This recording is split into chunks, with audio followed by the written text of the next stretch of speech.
காற்றும் நீரும் வானும் நெருப்பும் பொதுவில் இருக்குது. மனிதன் காலில் பட்ட பூமி மட்டும் பிரிந்து கிடக்குது. பிரித்து வைத்து பார்ப்பதெல்லாம் மனித இதயமே. உலகில் பிரிவு மாறி ஒருமை வந்தாள் அமைதி நிலவுமே, அமைதி நிலவுமே. நீங்கள் நல்லா இருக்க வேணும், நாடு முன்னேற. இந்த நாட்டில் உள்ள ஏழைகளில் வாழ்வு முன்னேற. மக்கள் திலகம் பொன்மனச்செம்மல் புரட்சித் தலைவர் எம்ஜிஆர் அவர்களுடைய ஆசையோடு வருகிற 2026ஆம் ஆண்டு நடைபெறக்கின்ற தமிழ்நாடு சட்டமன்ற தேர்தலில் கடையநல்லூர் சட்டமன்ற தொகுதியின் மக்களின் சார்பில் வேட்பாளராக மக்களுக்கு சேவையாற்ற இருக்கிறேன்.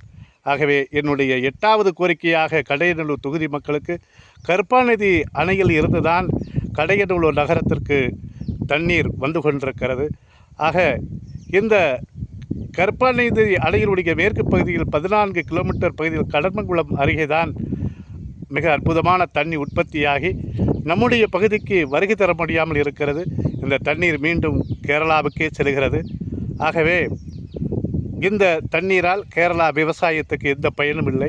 ஆக அந்த இடத்திலிருந்து 14 கிலோமீட்டர் தொலைவில் வரைக்கும் நாம் அதற்கான பொதுப்பணித்துறை மூலமாக, வனத்துறையின் மூலமாக இதற்கான சட்டமன்றத்தில் என்னுடைய நிறைவான கோரிக்கையை வைத்து அரசாணை பெற்று நிதியாணையை பெற்று அந்த தண்ணீரை நம்முடைய கருப்பாநதி அணைக்கு கொண்டு வந்து மீண்டும் இன்னொரு அணையை கட்டி அந்த அணையின் மூலமாக மிகப்பெரிய ஒரு சேமிப்பு களத்தை உருவாக்கி முப்போகம் விளையக்கூடிய அளவுக்கு விவசாயத்தை பெருக்கி எக்காலமும் மக்களுக்கு நிறைவான குடிநீர் கிடைத்திட இந்த மாபெரும் திட்டத்திற்கான செயல் திட்டத்தையும் அதற்கான திட்ட வரைவுகளையும் அரசிடம் பெற்று தமிழ்நாடு சட்டமன்றத்திலே அதற்கான நிறைவான கோரிக்கையை அரசுக்கு சமர்ப்பித்து மத்திய நீர்வள கமிஷன் மூலமாக அதற்கான அரசாணையை பெற்று நிச்சயமாக உறுதியாக அந்த தண்ணீரை நாம் கொண்டு வந்தால் கிட்டத்தட்ட தூத்துக்குடி மாவட்டம் வரைக்கும் நாம் நிறைவான தண்ணியை கொடுக்க முடியும்.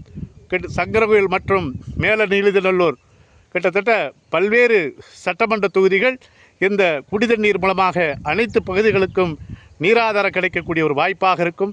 அனைத்து விவசாய நிலங்களும் பண்பட்ட நிலமாக மாறும், விவசாயம் செழித்தோங்கும். ஆகவே இந்த கோரிக்கைகளெல்லாம் வென்றெடுப்பதற்கு நம்முடைய கடையநல்லூர் சட்டமன்ற தொகுதி வாக்காளர் பெருங்குடி மக்கள் என்னை சட்டமன்றத்துக்கு அனுப்பினால் நிச்சயமாக இந்த கோரிக்கையை உறுதியாக நிறைவேற்றி தருவேன் என்று கூறி இந்த கோரிக்கையை மத்திய அரசுக்கும் மாநில அரசுக்கும் எனது தொகுதி மக்களின் சார்பாக கோரிக்கையை சமர்ப்பணம் செய்கிறேன்.